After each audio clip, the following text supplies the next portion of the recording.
हाँ, देखिए यह मुक्ति और मोक्ष में तो ग्रंथ की किताबें भरे पड़े हैं। आप जिस शास्त्र को उठा के पढ़ेंगे मुक्ति और मोक्ष। देखिए मुक्ति और मोक्ष जो है, आप मुक्ति को किस रूप में देखते हैं, मोक्ष को किस रूप में देखते हैं। मुक्ति जो काया से मुक्त किया जा सके, जिससे मुक्त हो सके, और मोक्ष जो ब्रह्म में विलीन हो सके। जैसे कोई इंसान है, कोई प्राणी है जिसकी मृत्यु होती तो कहते यार इस काया से यह मुक्त हो गया, इस काया से छूट गया, जेल से यह बंदिश था, यह जेल से मुक्त हो गया, यह इस कार से मुक्त हो गया, इस नौकरी पेशे से यह मुक्त हो गया। तो हम जब किसी भी चीज में बुद्धि विशेष से हम फंसे पड़े रहते हैं तो वहां हम मुक्ति की ओर जाते हैं।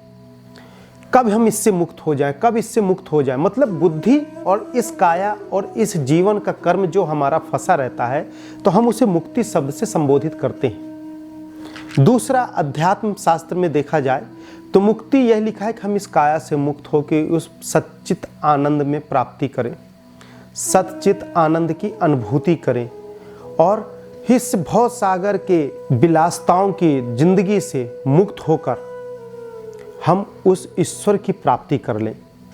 मुक्ति और मोक्ष एक दूसरे के पूरक हैं। जैसे विद्युत में यदि फेस में करंट है और अर्थ न हो तो वह रोशन नहीं हो सकता, ठीक उसी प्रकार यदि मुक्ति की अनुभूति न हो तो आप मोक्ष की प्राप्ति नहीं कर सकते। जब हम सारे कार्य, सारे विचारों से मुक्त हो जाते हैं तो मोक्ष की अवस्था बनती है।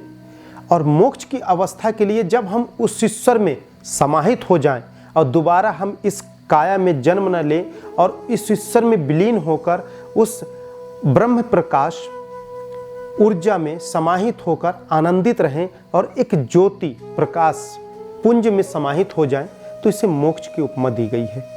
तो मुक्ति और मोक्ष को सरल भाषा में ऐसे समझा जा सकता है कि दोनों एक दूसरे के पूरक हैं और मुक्ति क्रिया में है और मोक्ष विलीन में है। तो क्रिया से जब हम प्राप्ति करके जब मुक्त होते हैं तो ब्रह्म में जाकर विलीन हो जाते हैं। तो मुक्ति और मोक्ष का सफर इस प्रकार से किया जा सकता है।